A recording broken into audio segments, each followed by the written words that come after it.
kepadamu ya Tuhan, kami layak datang di hadapan-Mu, karena Engkau yang melayakkan kami. Kami berterima kasih dapat menyembah kepadamu, beribadah bersama-sama dengan jemaat-Mu, baik di tempat ini maupun dari rumah masing-masing. Hati kami satu untuk menyembah, meninggikan, dan mendengarkan suara Tuhan. Berbicaralah kepada kami, supaya melalui firman yang diperdengarkan ada berkat baru yang kami terima dari Tuhan, yang dapat kami pakaikan di dalam kehidupan kami. Kami siap mendengarkan firman-Mu. Dalam nama Tuhan Yesus kami berdoa. Amin. Jemaat dipersilakan untuk berdiri. Mari kita membaca dari Injil Lukas pasal yang kedua. Lukas pasal 2 ayat 8 sampai 20. Kita akan membaca secara responsoria. Saya ayat genap, kita semua ayat ganjil. Lukas pasal yang kedua ayat 8 sampai 20. Di daerah itu ada gembala-gembala yang tinggal di padang menjaga kawanan ternak mereka pada waktu malam. Tiba-tiba berdirilah seorang malaikat Tuhan di dekat mereka, dan kemudian Tuhan bersinar meliputi mereka, dan mereka sangat ketakutan. Lalu kata malaikat itu kepada mereka, "Jangan takut, sebab sesungguhnya aku memberitakan kepadamu kesukaan besar untuk seluruh bangsa. Hari ini telah lahir Juru Selamat, yaitu Kristus Tuhan di kota Daud. Dan inilah tandanya bagimu, kamu akan menjumpai seorang bayi dibungkus dengan lampin dan terbaring di dalam palungan." Dan tiba-tiba tampaklah bersama-sama dengan malaikat itu sejumlah saudara tentara surga yang memuji Allah katanya, "Kemuliaan bagi Allah di tempat yang maha tinggi, dan damai sejahtera di bumi di antara manusia yang berkenan kepadanya." Setelah malaikat itu meninggalkan mereka dan kembali ke surga, gembala-gembala itu berkata seorang kepada yang lain, "Marilah kita pergi ke Betlehem untuk melihat apa yang terjadi di sana, seperti yang diberitahukan Tuhan kepada kita." Lalu mereka cepat-cepat berangkat dan menjumpai Maria dan Yusuf dan bayi itu yang sedang berbaring di dalam palungan. Dan ketika mereka melihatnya, mereka memberitahukan apa yang telah dikatakan kepada mereka tentang anak itu. Dan semua orang yang mendengarnya heran tentang apa yang dikatakan gembala-gembala itu kepada mereka. Tetapi Maria menyimpan segala perkara itu di dalam hatinya dan merenungkannya. Maka kembalilah gembala-gembala itu sambil memuji dan memuliakan Allah karena segala sesuatu yang mereka dengar dan mereka lihat semuanya sesuai dengan apa yang telah dikatakan kepada mereka. Sampai di sini tema khotbah kita hari ini, Raja Damai. Raja Damai. Ya, Nabi Yesaya sudah menubuatkan tentang Raja Damai. Namanya disebut ya, Yesaya pasal 9 ayat 6 ada 4 nama yang diberikan kepada Mesias yang akan datang, yaitu Bapa yang kekal, penasehat ajaib, Allah yang perkasa, dan Raja Damai. Salah satu namanya adalah Raja Damai. Kenapa dikatakan nama Yesus ini Raja Damai? Karena damai yang dia berikan kepada manusia beda dengan damai yang kita cari. Damai yang dalam pikiran manusia dengan damai yang Allah berikan berbeda. Seringkali kalau menurut kita damai adalah ketika semuanya aman, tidak ada perang, itulah baru damai. Kalau tidak ada permusuhan, tidak ada perpecahan, tidak ada perkelahian, barulah kita katakan damai. Tapi itu belum tentu ya, belum tentu tidak ada perang, tidak ada percekcokan, ada damai di hati, belum tentu. Semua aman sekarang ya, gak ada perang di negara kita. Tetapi apakah itu membuat hati saudara damai? Jadi tidak adanya perang bukan membuat damai. Walaupun ada perang, kalau raja damai ada, bisa damai. Ini penting sekali ya, yang kita mengerti arti kata raja damai. Nubuat Nabi Yesaya tentang raja damai digenapi ketika Yesus lahir, bukan ketika Yesus memerintah. Tapi waktu dia lahir di kandang domba, waktu dia sebagai bayi, dia namanya disebut raja damai. Bayangkan kalau raja di bumi itu kan duduk di tahtanya, memerintah, mengatur, menguasai dengan tangan besi, dengan kekuasaan. Tapi raja damai yang dinubuatkan Nabi Yesaya bukan seperti itu, tapi malah yang tak berdaya. Raja damai itulah Mesias yang dijanjikan oleh Nabi Yesaya, datangnya di kandang domba, datangnya sebagai bayi. Biasanya orang senang dengan bayi, kenapa? Karena bayi gak melawan. Ya, bayi itu biasa dipegang wajahnya, dia senyum. Makanya orang senang dengan bayi. Tapi coba kalau orang dewasa dipegang wajahnya, langsung ditamparnya. Nah, maka di sini berbeda sekali dalam pikiran manusia dengan pikiran Allah tentang damai atau tentang raja damai. Raja damai itu lahirnya di kandang domba. Raja damai itu adalah bayi yang mungil, kecil, kemerah-merahan. Ya, kalau bayi kan wajahnya kemerah-merahan. Ini yang dikatakan dengan raja. Tapi benarkah itu? Nyatakah? Terjadikah? Apakah bayi ini bisa memberi damai di dalam hati? Iya, benar. Walaupun dia bayi, lahir di kandang domba yang hina, lahir sebagai bayi yang tak berdaya, tetapi benar-benar terbukti bahwa nubuat Nabi Yesaya itu benar ada. Dia adalah raja damai. Beda dengan yang kita pikirkan. Kalau yang dipikirkan oleh para gembala, mungkin ya damai kalau dia tidak menjadi gembala. Damai kalau dia tukar profesinya, tidak lagi menggembalakan kambing mbek-mbek ya, kambing domba. Mungkin dia jadi gubernur atau jadi salah satu pejabat. Mungkin itu akan memberi damai dalam pikirannya. Maka waktu dia berpikir seperti itu di tengah-tengah kesunyian di padang belantara, disitulah Allah menyatakan diri. Disitulah Allah menjumpai dia, membuka pikirannya, supaya para gembala tahu bahwa bukan profesi yang memberi damai di dalam hati, tetapi yang hadir ini, yang mahir. Maka kepada para gembala Allah mengutus malaikatnya. Dia suruh para malaikat mengatakan jangan takut. Ayat pasal 2 tadi, ayat yang ke-10 saya bacakan. Lalu kata malaikat itu kepada mereka, jangan takut, sebab sesungguhnya aku memerintahkan kepadamu kesukaan besar untuk seluruh bangsa. Jangan takut, kehadiran Allah tidak menakutkan. Kelahiran Sang Juru Selamat, kelahiran Raja Damai bukan memberi ketakutan, tetapi memberi damai. Jangan takut, kesukaan besar akan datang.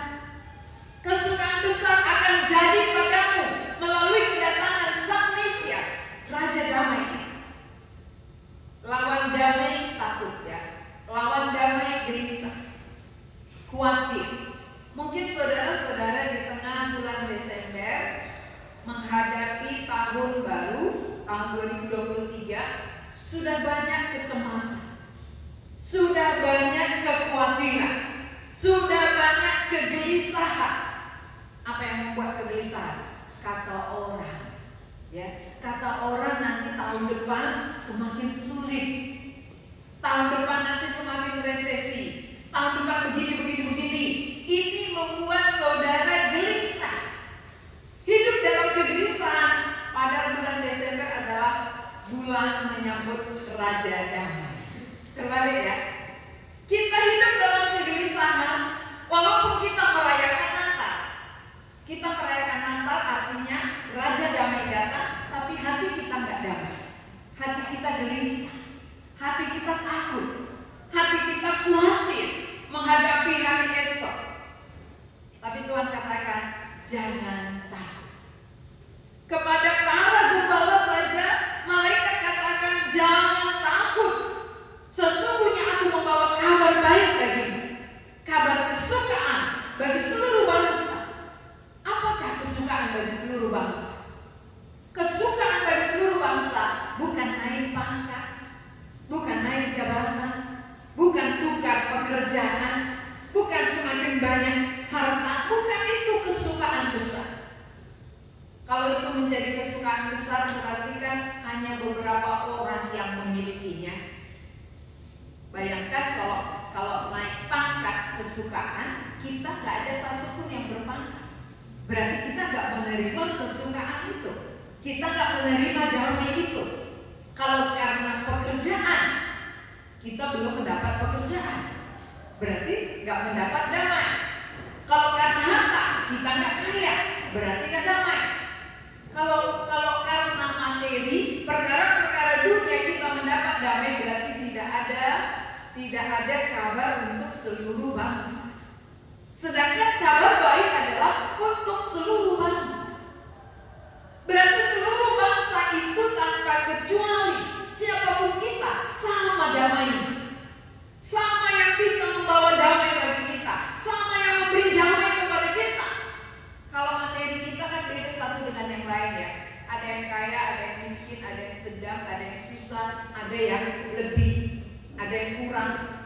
Tapi kalau kesukaan yang datangnya dari Raja Damai, ini sama. Yang membawa damai di dalam hati kita itu adalah sama pribadinya. Satu pribadi, itulah Yesus Kristus. Maka kepada para gembala dikatakan, jangan takut, aku membawa kesukaan besar bagi seluruh bangsa. Bahwa hari ini telah lahir bagimu juru selamat, yaitu Kristus Tuhan di kota Daud. Waktu kabar baik disampaikan, Kristus telah lahir di kota Daud. Ini berarti dia lahir di kandang domba. Dia lahir di tempat yang hina. Biasanya kalau seorang raja itu di istana. Tempat raja biasanya istana, bukan di kandang domba. Tapi Raja Damai ini justru lahirnya di kandang domba yang hina. Ini membuat bahwa kita berpikir, kok beda ya? Beda dari apa yang dipikirkan manusia pada umumnya. Kalau yang dipikirkan manusia itu ya raja di istana, raja itu hebat, raja itu penuh dengan keperkasaan. Ini raja yang datang justru di kandang yang hina, bayi yang mungil, tak berdaya. Tetapi jangan salah, walaupun dia masih bayi, dia bisa memberi damai. Itu membuktikan bahwa dia benar-benar Raja Damai. Raja Damai yang lahir yang bukan seperti pola pikir manusia, tetapi apa yang dia janjikan itu genap. Damai yang diberikannya itu benar-benar terjadi kepada para gembala. Kapan jadi damai kepada gembala? Ketika dia bertemu dengan Mesias. Pada waktu gembala bertemu dengan sang Mesias, mereka menemukan damai. Gembala ini memuji Allah, memuliakan Allah. Itulah damai. Damai membuat kita bisa memuji Allah, memuliakan Allah. Maka ketahuan kalau orang yang hatinya lagi damai pasti dia nyanyi-nyanyi. Tapi kalau hatinya yang lagi gundah gulana, dia pasti marah-marah. itu ketahuan. Lihat tetangga kita, kalau sering marah-marah, merepet-merepet, berarti hatinya sedang gundah gulana. Tapi kalau dia nyanyi-nyanyi, oh lagi senang dia. Kami sering begitu mendengar ya, apa yang terjadi di tetangga itu lagi muji Tuhan, berarti lagi damai hatinya ya. Nggak mungkin orang yang lagi ketakutan, lagi gelisah, nyanyi-nyanyi memuji Tuhan, nggak mungkin. Biasanya yang damai hatinya, yang mengucap syukur kepada Tuhan, baru muncul pujian. Ya, ada lagu dalam hatiku, ku dengar suara Yesus, jangan takut ku besertamu, maka ku bernyanyi terus. Ya, jadi karena ada perkataan Tuhan, jangan takut sehingga ada nyanyian dari dalam, nyanyian baru muncul. Maka biasanya ada beberapa orang, begitu dia bertemu dengan Yesus pertama sekali, begitu dia meyakini dosanya diampuni, dia bisa memunculkan lagu baru. Dia bisa ciptakan lagu baru. Ya, kayak Bapak Ryan kemarin. Dosa datang mencuriku, itu dia ciptakan. Kenapa? Karena dia tahu waktu dia belum bertemu dengan Yesus, dosa itu yang mencuri dia. Dosa itu yang merusak hidupnya. Maka muncul lagu baru, ciptaannya sendiri. Dosa datang mencuriku, dosa datang merusak hidupku, dosa datang membawa jiwaku menuju kebinasaan hidupku. Tetapi Yesus Allahku, Dia datang kepadaku, membawa kelegaan bagiku dan beri hidup kepadaku. Yesus yang kau ikuti, kau mati bagiku. Yesus, kau benarkan aku, kau bawaku kepada Allah oleh darah-Mu Yesus. Ya, itu ciptaannya waktu dia diampuni. Ketika Yesus menjumpai dia, ketika darah Yesus menyucikan dia, muncul lagu baru.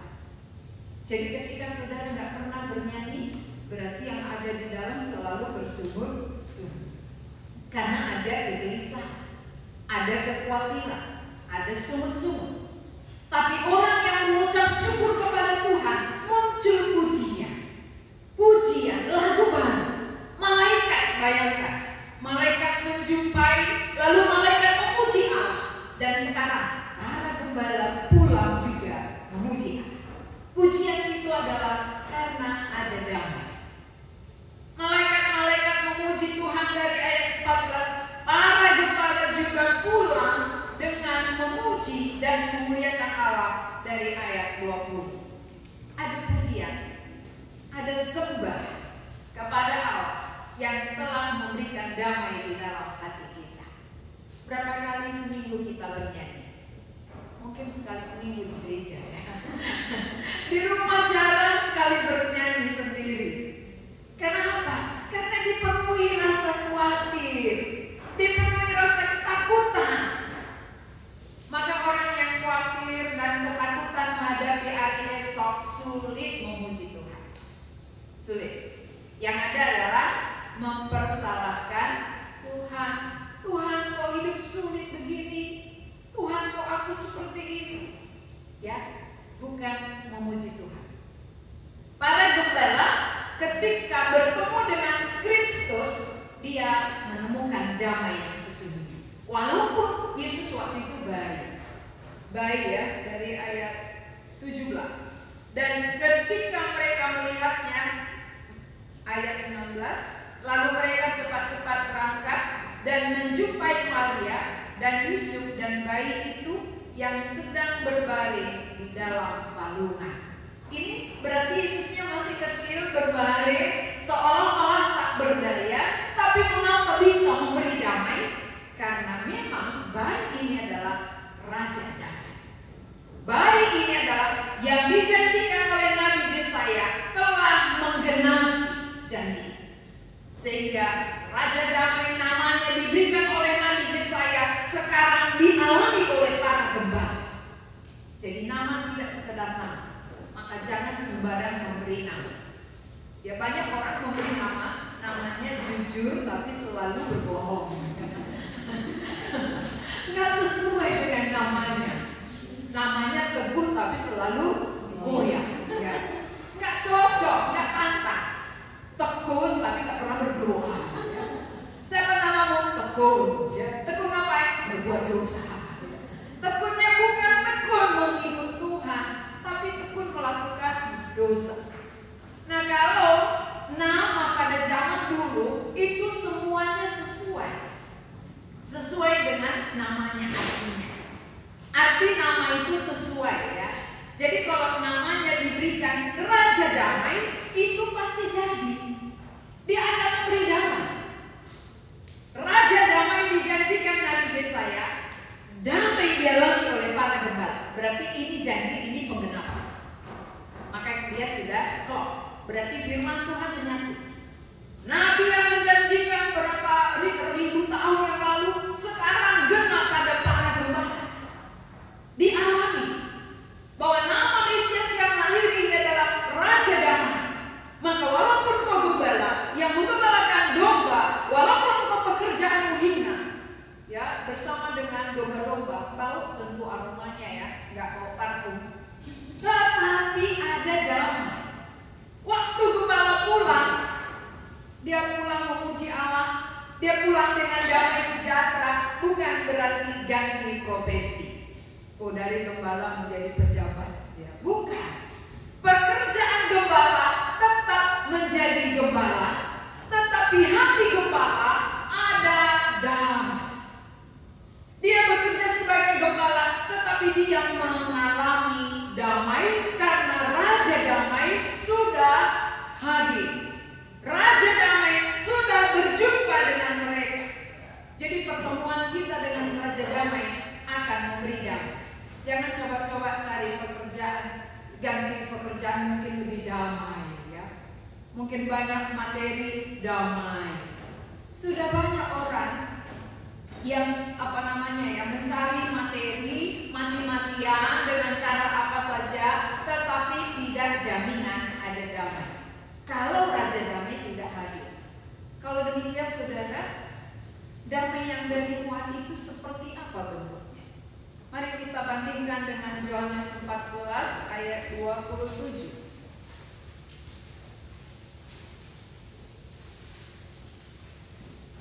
Injil Yohanes pasal 14 ayat 27. Saya akan bacakan. Damai sejahtera kutinggalkan bagimu, damai sejahtera kuberikan kepadamu, dan apa yang kuberikan tidak seperti yang diberikan oleh dunia kepadamu. Janganlah gelisah dan gentar hati. Berarti damai yang diberikan oleh Tuhan Yesus tidak seperti damai yang dari dunia. Beda. Contohnya bagaimana? Bagaimana bisa orang di penjara damai?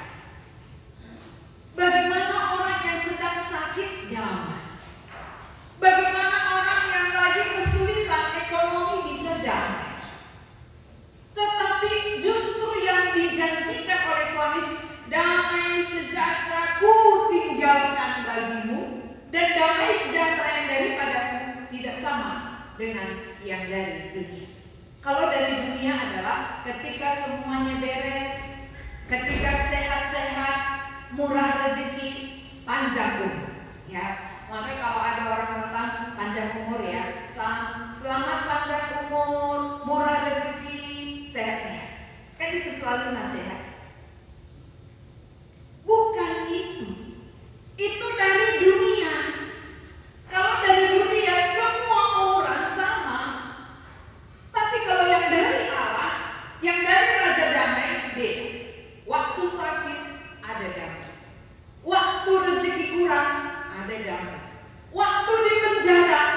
damai. Inilah yang dimaksud dengan damai yang daripada Allah. Tidak sama dengan damai dari dunia. Kalau karena berkat dunia kita damai, itu bukan berasal dari Allah, bukan yang diberikan oleh Tuhan Yesus. Kalau damai yang diberikannya itu dalam segala situasi, dalam segala keadaan, apapun pekerjaan, apapun profesi kita, seperti apapun keadaan ekonomi kita, damai tidak akan hilang. Itu yang ditinggalkan oleh Tuhan Yesus. Damai yang padaku tak diberikan dunia, pun tak dapat dirampasnya. Itu artinya apa? Berarti situasi dunia tidak bisa merampas damai yang sudah diberikan oleh Raja Damai akan tetap pada kita. Tapi kalau saudara belum menerima Raja Damai, maka damai yang dari dunia yang saudara kejar, damai yang dari dunia yang saudara pikirkan, maka beda pikiran Kristus dengan pikiran saudara. Beda damai yang ditawarkan oleh Tuhan Yesus dengan damai yang saudara harapkan, damai yang saudara cari. Maka seringkali damai kita hilang. Kenapa? Karena waktu ada uang, damai. Waktu nggak ada uang, hilang. Ya. Jadi hilang timbul damainya. Waktu jualannya laris, damai. Waktu nggak laku, hilang. Tapi kalau damai yang kuberikan tidak sama seperti damai yang ditawarkan oleh dunia. Itu kata Tuhan Yesus. Ini dialami oleh beberapa tokoh-tokoh Alkitab. Contohnya siapa? Rasul Paulus. Rasul Paulus ketika di penjara, adakah damai di hatinya? Ada. Maka dia bisa menulis sukacita kepada jemaat Filipi. Dia menulis berita sukacita. Bersukacitalah senantiasa di dalam Tuhan. Bukan bersukacita di dalam penjara, bukan. Walaupun dia di penjara, dia bersama dengan Tuhan. Tuhan tidak pernah meninggalkan kita. Walaupun kita dalam kesulitan, walaupun kita dalam sakit. Jadi kalau mengikut Tuhan, gak pernah diajarin, kalau ikut aku kamu gak pernah sakit-sakit ya. Kalau ikut kamu semuanya kaya ya. Kalau ikut kamu mobilmu satu, rumah satu ya. Gak ada. Tetapi damai yang kutinggalkan itu berasal dari Raja Damai yang tidak sama dengan yang diberikan oleh dunia. Berarti damai yang dari Kristus berbeda dengan pola pikir manusia, harapan manusia. Damai yang dari Allah adalah damai menghadapi semua situasi. Ketika Raja Damai ada pada kita, bukan karena semua beres, bukan karena kita makmur, bukan karena tidak kekurangan, bukan karena serba cukup baru damai, tapi oleh karena hadirnya Sang Raja Damai memberi damai di dalam hidup kita. Ya, coba tanya di sebelahnya, kau dari mana sumber damai ini? Ya, tanya di sebelah kiri kanan, sumber damai itu selama ini dari mana? Mana tahu sumbernya salah? Ya, kalau salah sumbernya maka damainya akan timbul tenggelam seperti kapal selam. Ya, dari mana katanya sumbernya? Dari Hepeng. Hepeng atau Hepeng? Hepeng dulu. Ya, itu berarti dia belum berubah. Karena dari zaman ke zaman Hepeng dulu mengatur Nagaron katanya. Itu kan dari zaman ke zaman. Berarti tak berubah. Orang yang menerima Raja Damai dia berubah. Bukan Hepeng lagi sumber damai itu, tapi Raja Damai. Raja Damai memberi damai sejahtera yang berbeda dengan damai dunia. Kalau damai dunia, ketika dia berumah tangga, dia damai. Sesudah 1 bulan berumah tangga, dia perang. Hilang damainya, kan gitu ya. Baru 1 bulan udah perang Irak-Iran. Pecah piring dan gelas. Ya kenapa? Karena tadi pun hanya kepalsuan. Waktu pacaran semuanya kepalsuan. Tapi sesudah berumah tangga asli, nampak aslinya. Siapa lu, siapa gua gitu ya. Siapa kamu sebenarnya nampak jelas, siapa aku juga jelas. Gak ada lagi disembunyikan. Waktu pacaran semua ditutup-tutup, yang manis-manis saja keluar. lebih banyak jeleknya daripada yang baik. Tapi waktu pacaran semuanya yang baik-baik kelihatan, yang jelek satu pun nggak terlihat ya. Manis semua. Nah maka hati-hati yang mau berumah tangga. Hati-hati ya. Artinya apa? Jangan nanti menganggap bahwa rumah tangga itu damai, bahagia. Itu papan bunganya cuma selamat dan bahagia. Tapi begitu masuk terkejut batin. Sudah masuk rumah tangga, kok beda ya? Tadi kok kira persis kayak papan bunga selamat. Ada hanya papannya yang berbahagia, orangnya enggak gitu ya. Ya ini rata-rata yang berumah tangga tanya pasti semuanya begitu. Gak ada yang mulus ya. Maka Tuhan menawarkan apa? Raja damai, hanya itu yang memberi damai. Jadi dalam berbeda-beda tabiat karakter suami istri, kalau ada raja damai itu bisa mendamaikan. Tapi kalau nggak ada raja damai ini siapa wasitnya? Ketika terjadi perang-perangan, ya kan? Nggak ada wasit. Akhirnya menang-menang sendiri. Suami merasa menang, istri merasa menang, nggak ada yang kalah. Dua-duanya masuk penjara. Karena dua-duanya apa ya, tusuk-tusukan. Karena ada seperti itu terjadi. Maka kita harus mengerti bahwa yang diperlukan oleh seluruh manusia, maka tadi kesukaan besar ini untuk seluruh bangsa. Seluruh bangsa membutuhkan kelahiran raja damai.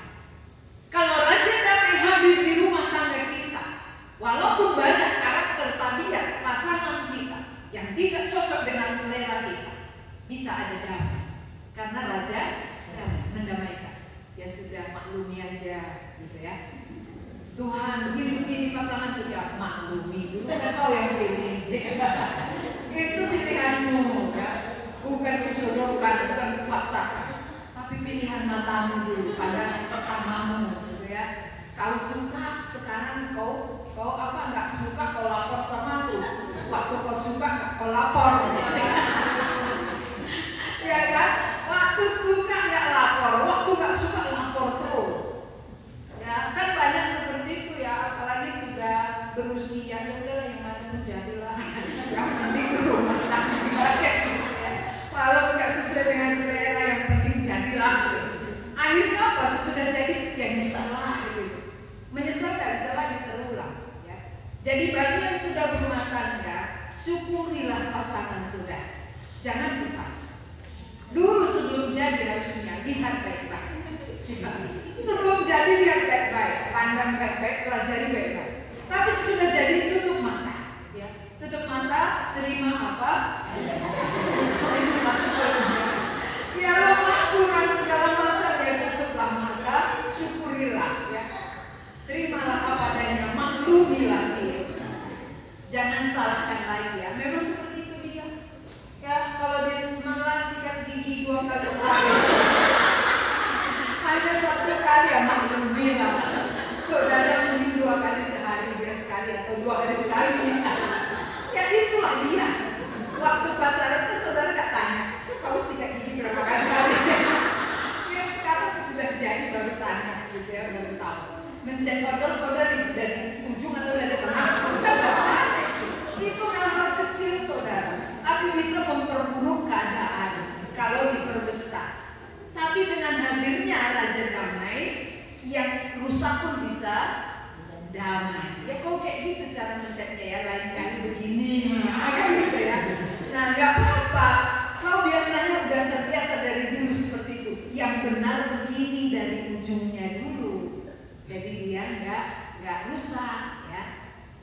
Itu namanya raja damai hadir. Tapi kalau raja golak isinya kerusuhan, pasti memecah. Kalau iblis di dalam diri kita belum raja damai, sedikit kesalahan pasangan dikipas oleh musuh. Dia nggak terpakai dari dulu, nggak berubah-ubah memang dia. Marahin aja. Kalau bila perlu hantam, dikipas oleh raja golak. Tapi kalau raja damai tidak, sudahlah. Karena bagaimanapun sudah itunya pasangan, itunya teman hidupmu seumur hidup. Terimalah dia dengan segala kelemahan dan kekurangannya. Maklumilah, jangan lagi ditekan. Ya, setuju ya yang sudah berumah tangga? Setuju ya. Yang belum, lihat baik-baik ya. Buka mata lebar-lebar sebelum terjadi. Kalau sudah berumah tangga, sekali seumur hidup ya, menyesal gak bisa dipulangkan. Dipulangkan atau ke orang tuamu, nyesal karena aku gak bisa. Sekali ambil, itulah keputusan. Beda dengan beli baju. Kalau beli baju kekecilan rupanya, tukar-tukar bisa. Tapi kalau untuk pasangan, sekali seumur hidup. Jadi kalau demikian, bagaimana membenahi keluarga yang sudah rusak? Hadirkanlah sang Raja Damai. Kalau Raja Damai hadir dalam hidup saudara, walaupun kita beda satu dengan yang lain, kita bisa saling menerima, saling memaklumi, saling memaafkan. Ya, tidak ada suami istri yang semuanya sejalan. A kata suami A, B, C, nggak ada. A katanya C. Bagaimana menyatukan A dengan C? Ya, kita ke B aja lah. Gitu ya. Nah, itu kalau ada Raja Damai di tengah. Tapi kalau nggak ada Raja Damai, kau C, aku A. Ya, akhirnya satu ke sana, satu ke sana. Gitu. Kau pulang ke orang tuamu, aku ke orang tuamu. Makanya kau tahun baru ke sana, tahun baru ke sini. Kau bawa kue sana, bawa kue sini gitu ya. Nah, inilah kalau tidak ada Raja Damai. Tapi kalau ada Raja Damai, keluargamu adalah keluargaku. Orang tuamu adalah orang tuaku. Saudaramu adalah saudara. Yang kau kasihi, ku kasih. Itu kalau ada Raja Damai. Kalau Raja Gelap di situ apa katanya?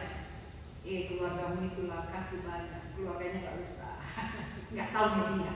Itu kalau Raja Gelap. Untuk keluargamu aja lebih banyak. Untuk keluarganya kan dia nggak tahu. Kau yang pegang uang kan kau berdahara, gitu ya. Nah itu tipu-tipu. Tapi kalau Raja Damai ada di tengah-tengah rumah tangga, sama kemanapun sama. Jadi hari ini kita bulan Natal berarti Raja Damai datang. Sudahkah damai hati saudara? Atau damainya masih dari dunia? Kalau damai dari dunia, pulang dari sini berubah damainya. Hanya di sini aja damai, pulang hilang lagi. Kenapa? Karena banyak masalah. Tapi kalau Raja Damai hadir, pulang dari tempat ini, menghadapi masalah bisa damai. Menghadapi persoalan bisa damai. Karena ada Raja Damai. Jadi penting sekali menghadirkan Raja Damai di dalam hati kita, di dalam keluarga kita, di dalam kehidupan kita, supaya menghadapi apapun yang terjadi di tengah-tengah bumi ada damai. Itu contoh pertama tadi Rasul Paulus. Rasul Paulus waktu di penjara, dia bisa menulis surat dengan berita bersukacitalah senantiasa, bukan bersukacitalah kadang-kadang, bukan ya. Bersukacitalah senantiasa, berarti terus menerus. Waktu keadaan baik, waktu keadaan tidak baik, waktu bebas, waktu di penjara, bersukacita senantiasa. Waktu banyak uang, waktu sedikit uang, bersukacita. Jangan hanya bulan muda bersukacita senyum wajahnya, bulan tua gelap wajahnya, ya. Tapi Raja Damai memberi damai, baik bulan muda maupun bulan tua. Baik waktu laris maupun waktu kurang laku. Laris ketahuan kali kalau laris jualan. Kenapa? Senyum-senyum. Kenapa kalau senyum-senyum? Dia gak bahagia. Padahal karena laris jualan. Coba kalau gak laku jualannya gimana? Berjudi. Mukanya muram. Gak jelas hari ini. Berarti damainya berasal dari Maher, bukan berasal dari Raja Damai. Contoh kedua, tokoh kedua yang damai dalam situasi sulit adalah Stefanus. Stefanus waktu dilempari dengan batu ketika khotbah, waktu dia khotbah ya, menyampaikan kabar baik, banyak orang merasa terganggu dengan khotbahnya.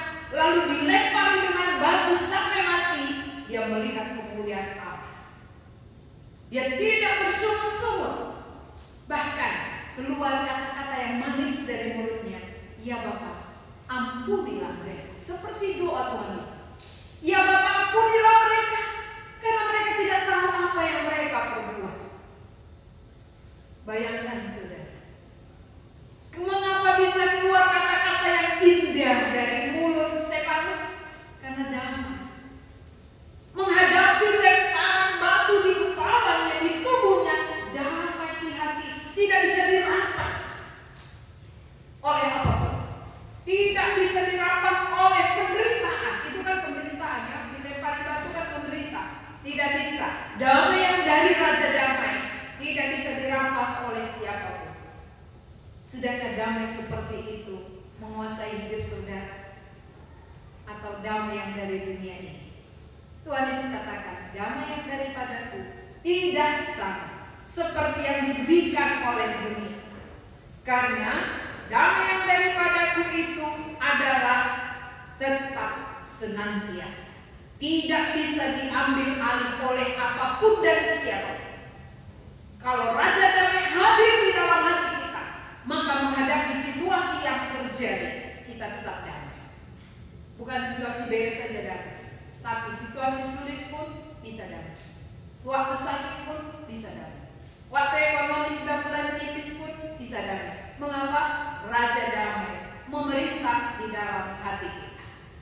Sudahkah Raja Damai ada pada saudara? Atau masih Raja Kacau? Raja Kacau mengacaukan pikiran yang belum terjadi pun sudah direkamnya, sudah diiming-iminginya yang belum terjadi, membuat pikiran kita semakin kacau. Tapi Raja Damai menjanjikan damai sejahtera dalam semua situasi dan keadaan. Hadirkanlah Raja Damai dalam hati saudara supaya ada damai senantiasa. Mari kita berdoa. Tuhan, kami bersyukur untuk firman-Mu. Apa yang dinubuatkan oleh Nabi Yesaya telah digenapi oleh kelahiran Kristus di kandang domba. Kelahiran bukan di istana raja, tetapi di kandang yang hina, seperti bayi yang tak berdaya, tetapi dapat memberi damai kepada para gembala. Damai yang dialami oleh para gembala akan kami alami ketika kami bertemu dengan pribadi, ketika kami menyambut Raja Damai tinggal di dalam hati kami. Karena kehadiran-Mu itulah yang memberi damai sejahtera dalam hidup kami, sehingga kami dapat menjalani kehidupan ini dalam semua situasi, dalam semua keadaan. Kami tidak takut, kami tidak gelisah, kami tidak khawatir, karena ada Raja Damai bersama dengan kami. Berkatilah firman-Mu supaya jadi dalam hidup kami pribadi lepas pribadi. Dalam nama Tuhan Yesus kami berdoa. Amin.